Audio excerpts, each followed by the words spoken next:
If you are sensitive, this is not the video for you. My intention for this video is not to discredit anyone, to call anybody stupid or anything. What I'm simply doing in this video is becoming the bridge between the customer and the stylist, braider, cosmetologist, because there's like this mix up in communication. So I think if we can have conversations like this, it'll be a little bit easier for us to understand. Now, the person who left this video, this comment, I'm gonna scratch your name out because I don't want your hairstylist to see this video and then see that you was on here asking questions and talking crap or saying stuff, and then next thing you know, you be calling to get your hair done and she be like, I'm booked. I have a pixie. My hairdresser asked if I moisturize throughout the week. I told her no, since I make weekly salon visits. Honestly, since I'm breastfeeding, my hair is dry. She told me to apply a light grease throughout the week for moisture. Now I'm searching for a new beautician.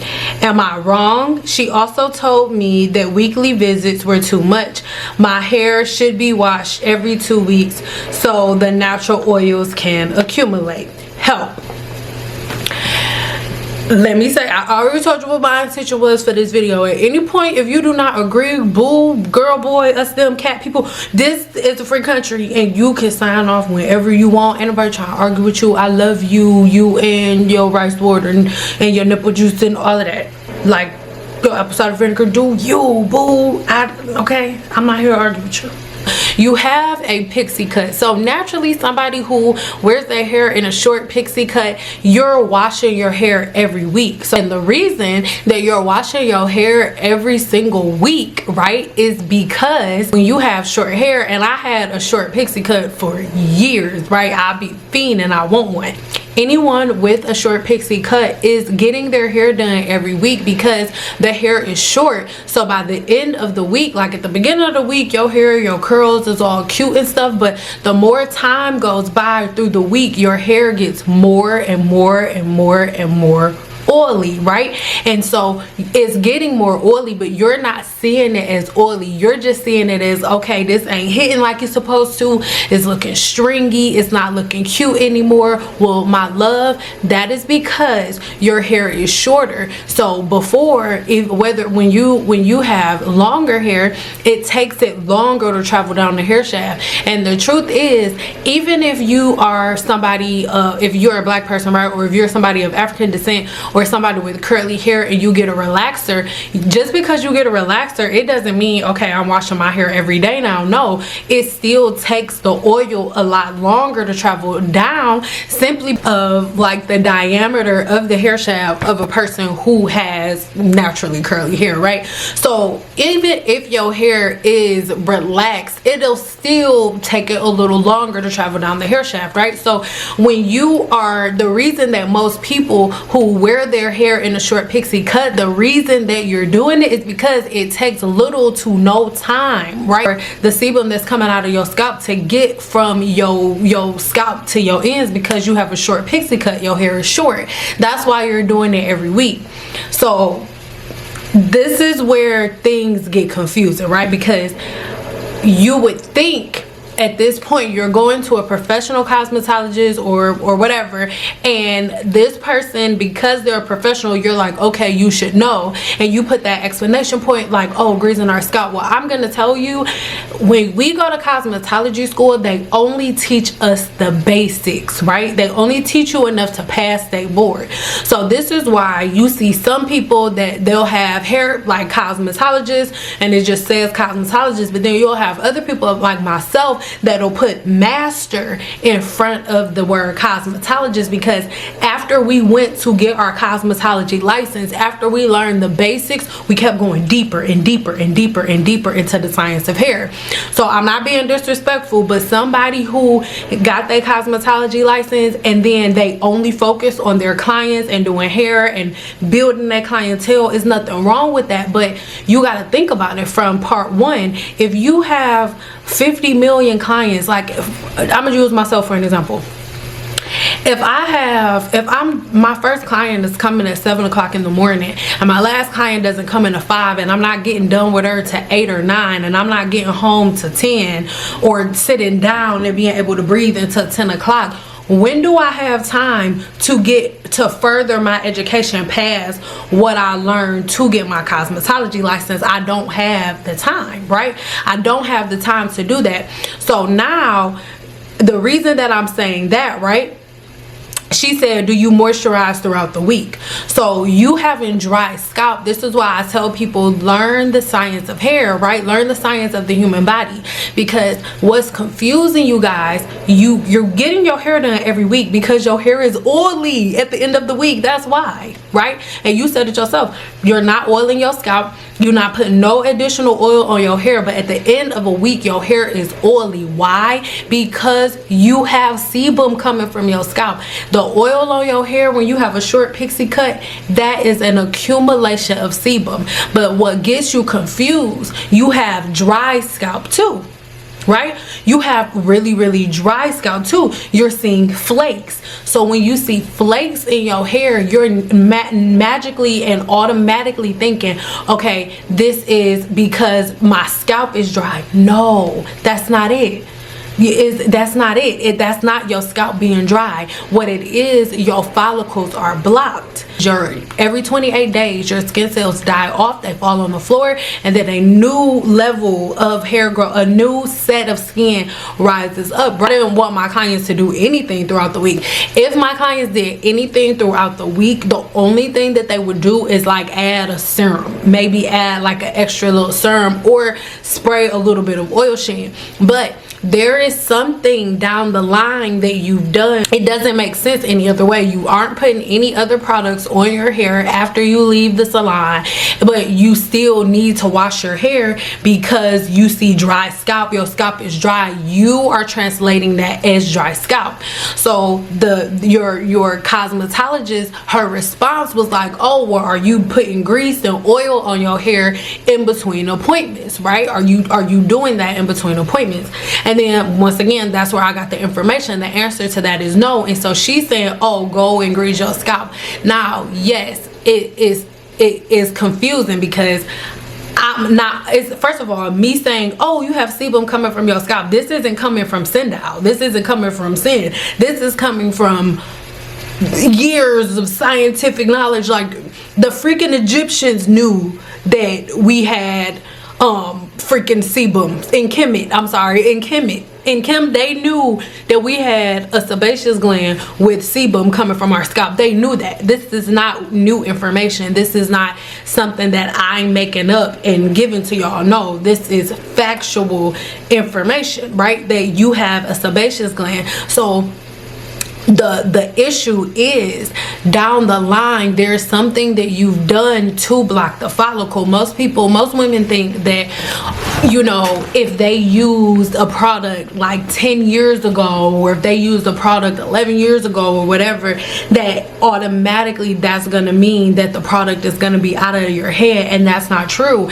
You could use a very highly comedogenic oil. For example, if you were a person who is always been like greasing your scalp your whole life, like putting oils, and you've been trying different oils and different butters on your scalp, if you put a combination of comedogenic oils and butters on the scalp, right, what will happen is they'll stay there and it will block the follicle. It'll block the cuticle. And once everything is blocked, then that's where you start seeing all of these negative responses, like different forms of dandruff, seborrheic dermatitis. Dandruff and seborrheic dermatitis are the things that most women look at and call dry scalp, but it's the exact opposite. If you see flakes and your scalp is not dry, if you see flakes, your scalp is, you have an overproduction of oil.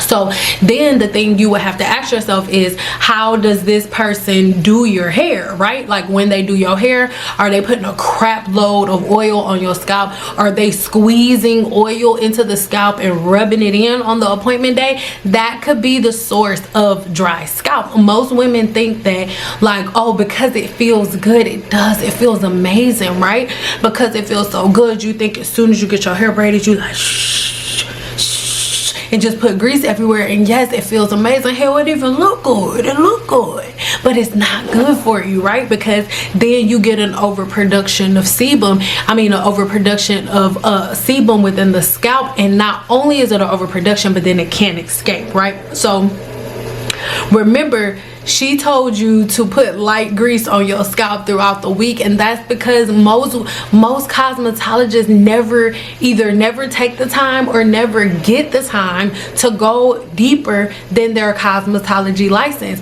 It comes from a really genuine place. You would think, okay, the scalp's dry, I'm gonna add something else. The scalp's dry, my scalp is dry, I'm gonna go ahead and add some additional moisture, right? I'm gonna add moisture, but you have to remember what the definition of moisture is. And in cosmetology school, they don't break it down like that. And I hope don't nobody take offense to this, but it's the truth.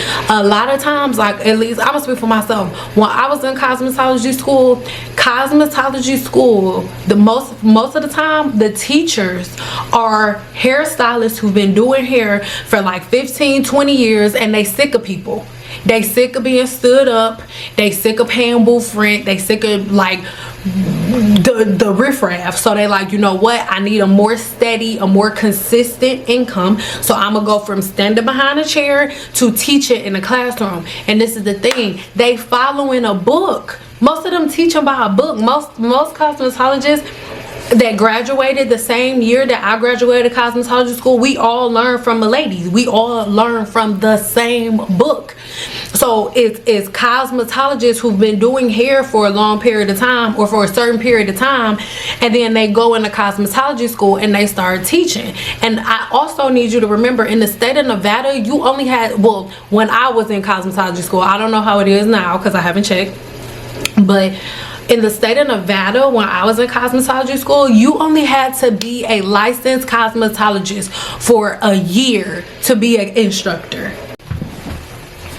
And honestly, like, it goes back to like us being more empathetic towards each other, because in reality, we'll look at stuff like, oh, they don't teach this set of people right. The education system isn't right for these people or for this set of people. But then when it's something that affects you, or when you see the manifestation of the thing that you know has been happening, there's no empathy for each other. Because at the end of the day, if you see a master cosmetologist, the reason why master cosmetologist is before my name is because I have spent thousands upon thousands of dollars of furthering my education. It wasn't, oh, I have this license and that's it. So I'm not being disrespectful, but most of the cosmetologists that are telling y'all to grease your scalp are the cosmetologists that have not had the time to go back and go deeper into the science of the human body to bring it back and link it to what you learn in cosmetology school.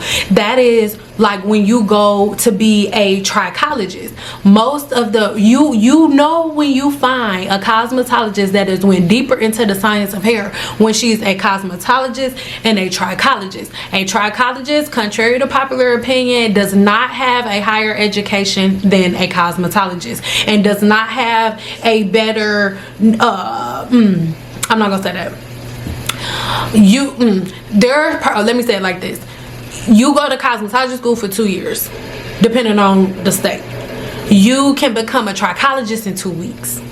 Okay, so, and then you have to have hands-on work before you get your license and stuff like that. Is like trichology is basically the science of the human scalp, right? You are learning scalp disorders, like all types of stuff.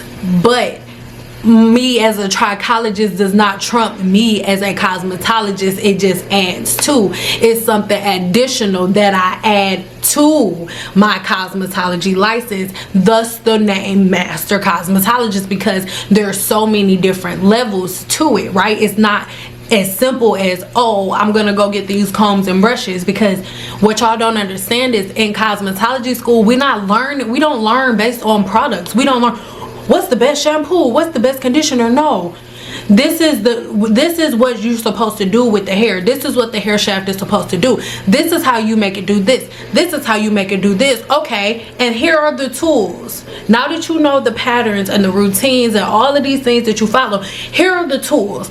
Products are the very last thing that you learn in cosmetology school. That's why you don't really see that many cosmetologists quoting a bunch of products.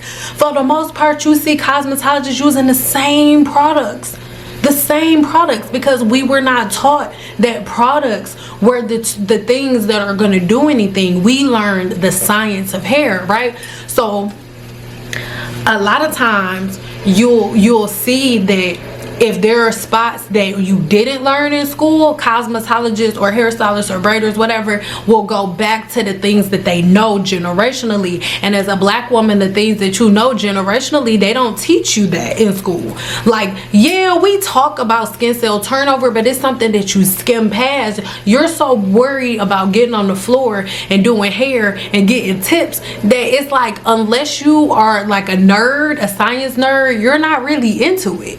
You know what I mean? But there are small select groups of women who were really into it, so they went deeper into hair. Does that mean, oh no, screw all hairstylists? No, y'all. Like, the education system for cosmetologists is not what you think it is. Like I said, it is, you can be. I remember when I was in cosmetology school, one of my instructors, she was a little white girl, and I'm sorry, I don't mean it like that, but yes I do. And she had only been like, she was like 20, so she got her license in Votech. She got her license in high school in Votech. And then she was working at Supercuts, and then one day she applied for my school and got the fucking job. That was our instructor. She was reading directly out of the book, and anything she wanted to add, I could either take it or leave it. And I remember she was teaching the module on pressing combs, on straightening hair. Yes, ma'am. I was one of about 5 black girls in a class of 30. Okay. She was teaching how to press hair. She went and got ISO plus grease. I'm gonna put it right here on the screen. She went and got ISO plus grease and took a big old cloud of it out, slapped it on her hand, put it on the mannequin and rubbed it on there, and was like, and then you take the pressing comb. And I was like, no. Me and this girl named Tia, hey Tia, me and this girl named Tia took everything from her. No, go over there. And at the time in school, what they had was not pump it up, something. I'm gonna put it right here.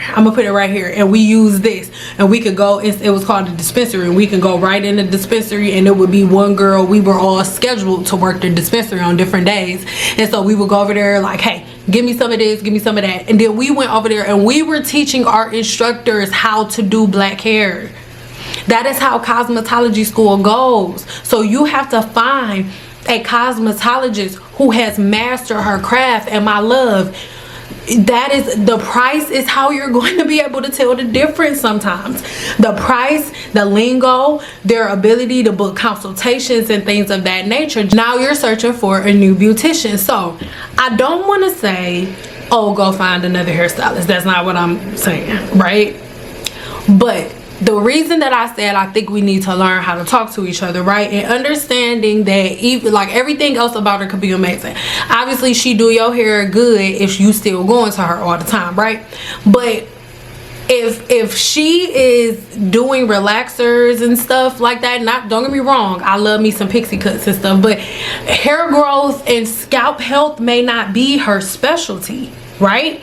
That may not be her specialty. And I need you to understand, if you're getting If you're getting if you have a pixie cut, most likely you have a relaxer, and if you've gotten a relaxer, most likely she had to base your scalp. And if she based your scalp, guaranteed it was with petroleum. Petroleum is a 5 on the comedogenic scale, meaning that it will most definitely block the follicle, period, right?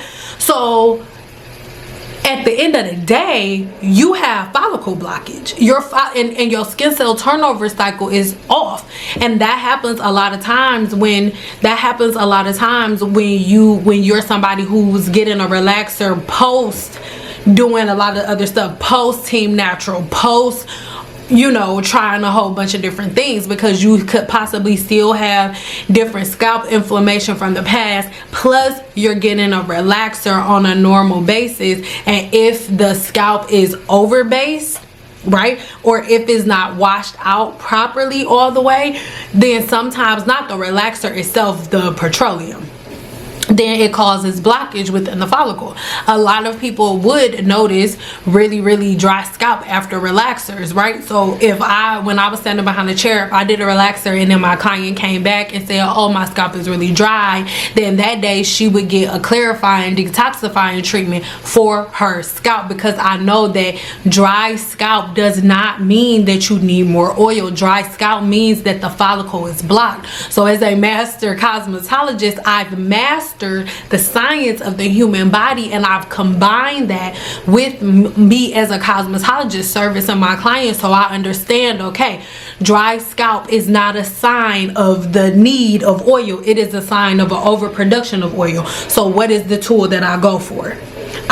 That's how you determine what products to use. You don't say, oh, her hair looks dry, you need oil. No, her hair looks dry. Why is her hair dry? Why does the scalp become dry? Don't go to that surface level thing. That surface level answer is never going to be the answer. Things are never going to be as they appear on the surface, ever. Normally, I'm not gonna lie, normally I would say, yeah, you should probably find you another cosmetologist because she don't know what she's doing. But no, I don't think you should find another cosmetologist, because I think that she probably honestly really just doesn't know. You know why? Before I took the class that I took to learn about the scalp and the sebaceous gland, I had no idea either. I was oiling my client's scalp too. If my clients came and said their scalp was dry, and I know I had did everything that I was supposed to do, you know what I told them to do? I said, go oil your scalp and all of that. I said the same thing until I learned different. And once I learned different, and once I was able to verify it, because I don't just go to school, learn something like, come on, remember how Christopher Columbus discovered America when there was already people here? Like, I don't go based on everything that somebody teaches me. Like, absolutely not. I go and I find my own research, thus the word scientist, because after I learn things, I perform my own experiments. I go through my own forms of testing for myself. So by the time I'm bringing stuff to you, I've had hundreds of test subjects. I've had hundreds of testing done, and I have the results to prove it. That's why you don't have to do my 7-day challenge, but I really encourage you to go look at my testimonials. Like, go look at the reviews, because most women were all in the same exact spot. And then once they stopped greasing their scalp, all of the problems left. A lot of the women have been greasing their scalp for 20 years. They've been greasing their scalp for 30 years. Once they stopped, the problems went away, right? Because I'm not just randomly toting stuff to y'all. Like, it's science. Like, I'm a freaking scientist, and I'm not gonna like feel a way about saying that, because this is the definition of a scientist. Like, you learn something and then you test it out with different experiments, and then you the scientific method. I've explained it before in this video. Here, go watch it. She said, now I'm searching for a new beautician. Am I wrong? She also told me weekly visits were too much. My hair should be washed every 2 weeks so natural oils can be accumulated. Absolutely. This is the thing. You know, somebody, you should be able to feel in your heart that somebody is really trying to help you and not having any like negative intent. She's telling you to pay her less money. She's saying don't run me money every week, come every 2 weeks. She's trying to help you. She gains nothing. She loses by telling you that. She doesn't gain by telling you to only come every 2 weeks. She don't gain like that. She's actually losing money by telling you to only come every 2 weeks. And the thing is, it's not necessarily that your hair needs to accumulate like its own natural oils, but what she could be seeing is your hair could not possibly not be strong enough to be able to be straightened every week. Like your hair could possibly be in a position where it shouldn't be straightened every week, or there should not be heat added to it every week. And that's something that you should really think about, because in general, right, you want to have a cosmetologist or a professional that you can trust. You want to have one that's going to tell you the truth, but you also have to be willing to listen. And this is just my opinion. I feel that the main reason that most cosmetologists don't tell you stuff is because whenever they do, and I'm not attacking you, whenever they do, they get pushback.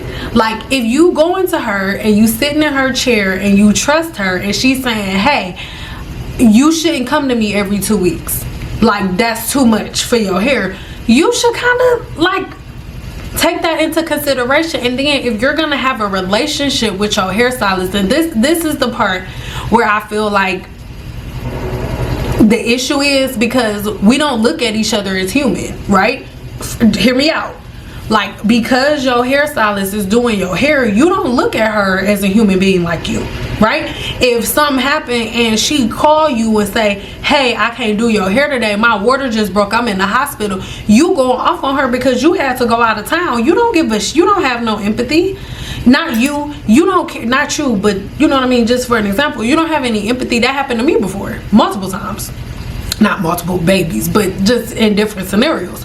And then but if it happened to you, you expect for her to understand, right? Or for example, it was a comment, somebody was like, oh well, she canceled. If she would have explained why she couldn't do my hair or why she couldn't do her hair, it wouldn't have been a big deal. But when y'all call to work, y'all just hello, I'm not gonna make it today. They don't be like, why? What you got? How bad you coughing? Prove it. Let me see. Like some jobs do, but for the most part, like, and then they sign in your check, so they can say that, and they pay you, get medical, dental, and vision, so they can do that. But you can't do that with the hairstylist because you just paying it anyway. I agree that you don't need to wash your hair every week, like if your hair is in that state, because obviously she's seen something in your hair that I have not seen. So I can't be like, no, she's wrong, you don't need to let your oils accumulate. If she's saying that, she's obviously assessing your hair shaft, and she's probably seeing that you probably have holes and splits within your hair shaft that's not letting you retain the moisture that you need to retain in your hair shaft, right? Because it doesn't make sense. If you feel like you're getting your hair, if you need to get your hair done every week, that's because your hair is oily. It's starting to be stringy. It's not as cute as it was. It's starting to fall flat. Your hair falls flat for one reason: oil, sebum. That is why your hair is getting stringy and it needs to be washed. You do not have a problem with sebum coming out of your scalp, and it takes no time for sebum to coat a hair shaft that's this long. Because I'm gonna be real, if your hair was longer and she said every 2 weeks, I'll be like, I agree. But when my hair was short, I wash my hair every week. So what you need to do is really sit down and figure out what your patterns are, because I could be like, oh, do this, do that, do this, do that, but that's unprofessional of me, because I don't know. There could be so many different causes for what you're going through as it pertains to your hair. It could be so many different causes for your scalp, and for me to just say, oh, start greasing your scalp every day, it's unprofessional for me. And the degrees and the certifications that I hold, is unprofessional for me to say that to you. The best that I can do is say this: I really encourage you to sit down and really figure out what your hair growth cycle is. I really think you should sit down and figure out what your natural skin cell turnover cycle is, right? All of these things are very important. And what the best part of this is, I have so many women, like hundreds of women, link in the description box, read them for yourself, right, who have taken either my 7-day challenge or one of these ebooks here, especially this one, my hair growth, your hair growth cycle journal. That one is chef's kiss. Why? Because it literally is you become your own scientist, right? You get this ebook and it helps you break down your natural hair growth cycle and what you should be doing, the notes that you should be taking. So when you go to a new hairstylist and you book a consultation with her, you can pull it out and say, hey, okay, I just want to talk a little bit about my hair and what the best things are for me. You can go, my sebum level is really high, like, and you can just go into that. If she looks confused, if she looks like she don't know what you're talking about, and you're searching for the like a cosmetologist who focus on the science of hair, like one of them ladies that I showed you in the video from yesterday, then you can keep sitting, because guaranteed, a cosmetologist like this woman here who's like, oh, I'm accessing the scalp, trying to see if you have dandruff and all of that stuff. This is a woman who is going to appreciate you knowing your sebum level, you knowing, oh, I got dandruff, you knowing, okay, this is when my scalp get flaky around this time every month, okay, this was my last trim, okay, these are the things that is going to make a hairstylist and a cosmetologist job easier. But you have to understand that all of the stuff that you are supposed to do yourself at home, figure out what your skin cell turnover cycle is, your sebum level, all of the stuff that you're supposed to know about yourself, your cosmetologist has to figure out in that appointment. So if your appointment 2 hours long, it's her first time meeting you, she got 2 hours to not only do your hair, but to figure out your sebum level, your skin cell turnover cycle, all of these different things, and then take you out happy. But a lot of clients aren't necessarily being honest about everything, so it becomes really, really difficult for your cosmetologist to even figure out what plan of action to give you. And my love, and this is for everybody, if you're gonna go and see a professional cosmetologist, you have to be open. You have to be open to trusting them, right? And to be honest, the main reason why y'all don't trust the cosmetologist that y'all go to is because y'all are not booking scientists. Y'all not booking people who are in it for the science of hair. Y'all booking people who are in it for vanity metrics. So if you book a stylist that's for vanity metrics, no, she's not asking you your sebum level. She's not asking you your skin cell turnover cycle. Don't get offended, but if you're constantly, oh, every hairstylist I've went to has always been like that, my love, the fingers are pointing back to you because you picked up the phone and called her, and you searched on Google and found her, however you found her. And the way that you found all of these stylists, I'm sure it's the same way, word of mouth, Google, Instagram, YouTube, and stuff like that. That's not how you do it.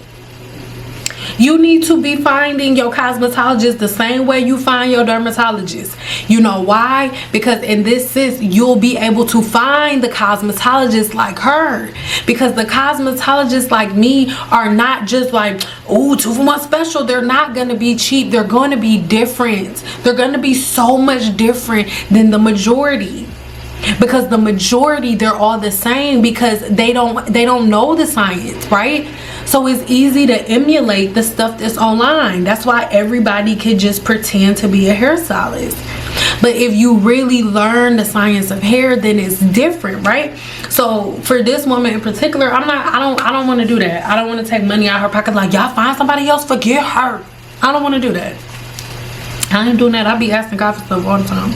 And be messing up my blessings for no YouTube video. Okay, not for no YouTube video. You could just pull something like this. This is why I'm not gonna put your name on here, so she won't know. She won't know that I told you to say this. So you could just text her and be like, hey Brianna. I'm just saying that's her name. Hey Brianna. Maybe that's your hairstyle fan. Say, hey Brianna. So went to my dermatologist about the flakes, right? Went to see my dermatologist about the flakes and the dry scalp, and they actually told me that I have dandruff or seborrheic dermatitis. Or if you don't want to speak that out on yourself, say they told you that you have a scalp disorder, and the scalp disorder is the overproduction of oil, so you can't oil the scalp. So all you need is a clarifying shampoo. If she could use a clarifying shampoo and then a moisturizing shampoo and conditioner before she do your hair, that's it. And that's all, girl. And then listen to what she said. If she said that you don't need to be going to no shop to get your hair done every 2 weeks, every week, and you only need to be there every week, you need to listen to her, because that don't make sense. Are you gonna go and tell somebody, don't pay me every 2 weeks, don't pay me every week, pay me one time? I don't want all that goddamn money. I don't want it. Nobody's saying that. If she's saying that, it's because she cares, and it's because she has seen something that you have not. All right, and you have to trust that. But I don't think that you should come at it in a way like, oh, I gotta find somebody else. No, like, she just didn't know. So by you saying like, oh, my dermatologist told me that it's an overproduction of sebum in my scalp and I don't need to add no oil, it'll make it worse. It will do for her what it did for me, because when I was standing behind the chair, I did the same thing. And one of my clients she got a hair transplant. She got a hair transplant, and when she got her hair transplant, the dermatologist on staff told her to make sure that her cosmetologist knows not to oil her scalp, because it will block the follicle, and they need to re-up her sebum production because she has like new follicles. She has new hair within the follicle, so her sebum production and everything has to be on set properly. So if I'm oiling her scalp and putting oil in her hair, and like putting oil directly on her scalp, is gonna mess up her natural skin cell turnover cycle, and her follicle will reject the transplant, is what her dermatologist told me. So I was like, okay, sir, you're the one who went to medical school, you're the one who uses a scalpel, not me. You know what I mean? So I'm a mind my business. And that's what onset it for me, because I was like, wait a minute, like, I know he went to medical school, but if greasing the scalp, if putting oil on the scalp is gonna mess up the skin cell turnover cycle, then what the hell? And then what the hell is a skin cell turnover cycle? This is after cosmetology school. They didn't go over that. It was basic book stuff. What the hell is that? So that's what prompted me to like start going to school. Oh shit, oh my god, wait a minute. But what I learned about the skin cell turnover cycle, I googled that. I learned that on Google, but because it was so easy for me to Google, I was like, I gotta go deeper. This shit is ridiculous. This is ridiculous. They ain't teaching that shit in school. So I don't think you should go. I don't think you should find another hairstylist. I think that you should open the line of communication up with your hairstylist and say, like, hey, my dermatologist said, tell her what I said, and then that'll open up conversation for her. Like, even if she says, oh, okay, because you're not asking her to do anything unreasonable. Do not ask her to bring your own product. Ask her if she can just give you a clarifying shampoo followed by a moisturizing shampoo and conditioner when you get your hair done. That's it. And you can do that every other appointment. So not every 2 weeks, because that'll be too much, but like when you come, so you come that 2 weeks, clarifying shampoo, moisturizing shampoo and conditioner. Then the next one, whatever she want to do, like let her do her biz naive. And then that following appointment, then the clarifying shampoo, moisturizing shampoo and conditioner, and leave it alone. And then let her do her own little tweak in between, because what's gonna happen, because she a good one, you can tell she a good one because she's integral, she has integrity. And what she's gonna do in her spare time, she gonna pick up her phone and be like, what? Sebum per hell no. And then you'll be helping her help you and help everybody else, right? We have to lift each other up. Like, we know that there are gaps in communication. We know that there are gaps in the things that we learn in. So we have to lift each other up. We cannot expect each other to just automatically know everything when we know that systems are flawed. It's not fair to ourselves. It's not fair to each other. Like, let's do better. Help her, help you. No, I do not think you should find another hairstylist. But just know this. Don't go up to her talking about some, oh, Sin said. Because how would that make you feel? When you talk to your hairstylist, girl, y'all are in a relationship. She your girlfriend. She be rubbing on you and stuff. She be all in your head and be all massaging you and stuff like that. That's your boo. Don't be treating her all funny. Like, just talk to her and be like, hey, boo. Hey, you look so cute. You hungry? You want some chicken? Did you eat lunch today? Cause you look like you didn't eat lunch. You want some chicken, girl? Here's some chicken. Take some chicken. So I was thinking, you know, my dermatologist told me that I have like an overproduction of sebum. Like I have too much oil on my scalp, so I can't put no oil on my hair. So do you think we could use, like, every other appointment we could just do like a clarifying shampoo, and then after that like a moisturizing shampoo and a moisturizing conditioner? Because he said that would be like a really easy way for me to manage it without having to get a prescription. It's a little white lie, but it's better than you going up in there and talking crap to her, because then she gonna be like, oh, okay, and it ain't gonna take her no time. She's just gonna go like this, reach for the clarifying shampoo, shh, rinse it out, reach for the moisturizer, shh, rinse it out, reach for the conditioner, shh, and then it's over. What you gonna go find another hairstylist for? Because then you gonna go find another hairstylist, and then you gonna go find her, and she ain't gonna know shit about sebaceous gland either, and she gonna be doing the same stupid stuff, but then it's gonna be even worse. She gonna be like, yup, bring your ass here every week and give me all that money, and you gonna be in a worse off situation than you was before. But try this. Come at it from this angle with empathy, knowing that sis was they fed us some bullshit, okay? And if you want more, you gotta go pay even more money than you paid to go to school in the first place to learn the stuff that they were supposed to teach you. All right, so I love y'all so much, but let's be nice to each other. Let's come on, sister girl.